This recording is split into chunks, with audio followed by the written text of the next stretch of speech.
Ito nga yung last minute gala namin for the year of 2023. Papunta nga kami sa Bear Sanctuary. A day before nga kami nagpunta dyan ay nagkaroon nga ng snowstorm. Kaya naman kung mapapansin nyo, makapal yung yelo sa taas ng bundok. Kasi doon talaga yung mas affected ng snowstorm. Sa malayo pa nga lang ay natatanaw na namin yung namumuting bundok na yan. Kaya napaka-excited namin ng mga time na yan kasi first gala namin by car. Mas na-enjoy namin yung experience na matanaw yung mga paligid. Yung unang gala nga namin dito by train, September at hindi pa nagyayelo nung time na yon at hindi din ganun kalamig nung mga panahon na yon, medyo warm pa siya. At dahil gumala lang kami nun by train, kaya isang lugar lang yung napuntahan namin. Yung unang punta pa lang namin, na-amaze na talaga kami sa lugar kasi para siyang enchanted. Kaya naman, pinagplanuhan talaga namin tong gala namin ito. Last minute of the year 2023. So, meron kaming bucket list. Unang pupunta namin is Bear Sanctuary. And second, yung sa Poyana Brashov. At sa City Square naman, sa Midnight. At pangatlo ay sa Bran Castle, Transylvania. At yung pang-apat naman ay sa Palace Castle naman. Masarap nga sa pakiramdam yung mga ganitong gala, lalo na kung kasama mo yung pamilya mo. May mga funny moment din nung mga time na gala namin na yan. Hindi pa nga masyadong ramdam ng anak ko yung enjoyment kasi nga baby pa siya. Pero pag napanood niya to soon, isa na rin naman yung memorable experience para sa kanya kasi kasama namin siya. At napag-usapan nga namin ng papa niya na babalikan pa rin namin tong mga lugar na to na pinagdaanan namin nung baby pa siya kapag malaki na siya. Kasi isang memorable experience nga yun. Inabot nga kami ng halos 3 oras sa biyahe. Galing nga sa Bucharest hanggang dito ay 2.5 yung biyahe pero depende pa rin yun sa patakbo mo. Pero dahil nga may baby kami kaya sakto lang yung takbo ng papa driver namin para naman ma-enjoy din namin yung paligid at mga tanawin. Dito ko nga na-realize na maganda pala maging pasahero kasi matatanaw mo yung mga paligid at talaga may enjoy mo yung mga tanawin. Ito talaga yung mga gala na hindi ko makakalimutan kasi nung sa Pilipinas ako, hindi talaga ako nakakagala ng ganito. Hindi ko pa nga napupuntahan yung mga tourist spot sa Pilipinas eh. Pero dito, at least, kahit papano, na-experience ko man lang yung mga ganitong gala.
Dahil hindi na nga kami aabot sa Beer Sanctuary dahil almost 11 na at hanggang 11 AM lang talaga doon. Kaya nag-isip ako ng ibang pupuntahan kung saan kami malapit. At nakita ko sa Google Map na nasa Bushteni kami. At ang tourist spot na pwedeng puntahan dito ay yung Wednesday Academy, yung sikat sa Netflix na bagong series. So yun ang naisipan namin puntahan. First long drive nga ito ng Papa Labs namin kaya medyo struggle din sa kanya dahil nga nag-i-snow. Dito nga talaga nasubok ang galing niya sa pagdadrive. Makitid ang daan at paliko-liko. First time ko nga maging pasahero ng Papa Labs namin. Kaya naman nabilib ako ng sobra nung nakita ko kung gaano siya kagaling mag-drive. At kitang-kita naman relax na relax ang Bebe Labs namin. Sa sobrang excited ko nga sa galang to, hindi talaga ako nakatulog nung gabi bago kami gumala. Talagang as in gising ako hanggang umaga. At hanggang sa biyahe nga gising na gising pa rin talaga ako. O diba, ang taas ng energy ng Mama Labs nyo. Hindi naman ako nagkape pero ang energy ko to the highest level talaga. At hayaan nyo na nga, excited kasi ang Mama Labs nyo. Ikaw ba naman kasi gagala kayo ng ganitong kagandang lugar o diba? Ito kasi ang pinakasikat na tourist destination dito sa Romania, ang Brasov, lalong-lalo na kapag winter kasi talagang makapal ang yelo dito. At marami rin kasing castle na pwedeng puntahan na malapit lang din dito, kagaya ng Bran Castle sa Transylvania, ang Palace Castle, at yun na nga ang Wednesday Academy. Hindi ko rin kasi alam kung ano talagang totoong pangalan ng castle ng Wednesday Academy. Sumikat lang kasi siya nung doon sinut yung Wednesday Academy. Pasensya na nga kayo at nakiki-voice over din tong Bebe Labs ko. At gusto niya nga din talaga maki-voice over para ikwento yung mga nakikita at natatanaw niya habang nagmumuni-muni siya sa loob ng sasakyan. So ngayon alam niyo na talaga kung saan nagmana itong aking Bebe Labs.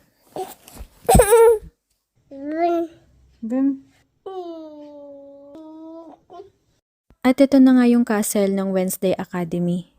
Hindi na nga kami nagtour sa loob ng castle dahil bukod sa may extra fee, na-enjoy na namin dito sa labas. Malatuhod nga ang kapal ng yelo. Last year nga, 2022, November, ipinanganak ko ang Bebe Labs ko at nung December medyo nag-uulan na ng yelo at makapal din ang yelo nung pagdating ng January. Malatuhod din siya dun sa lugar kung saan kami nakatira. Nung time na yon 2 months pa lang ang Bebe Labs namin. Kaya naman hindi kami pwedeng lumabas dahil hindi niya kakayanin yung sobrang lamig. Makapal din yung yelo nung time na yon. Pero nag-selfie na lang kami sa may bintana para makita lang din na yun talaga yung first snow niya sa buong buhay niya pero hindi nga lang niya nahawakan. Kaya nag-selfie na lang kami para may remembrance pa rin kami ng first snow niya. At pangarap ko nga sa kanya nung time na yon na pag nag 1 year old siya, pipicturean namin siya sa snow.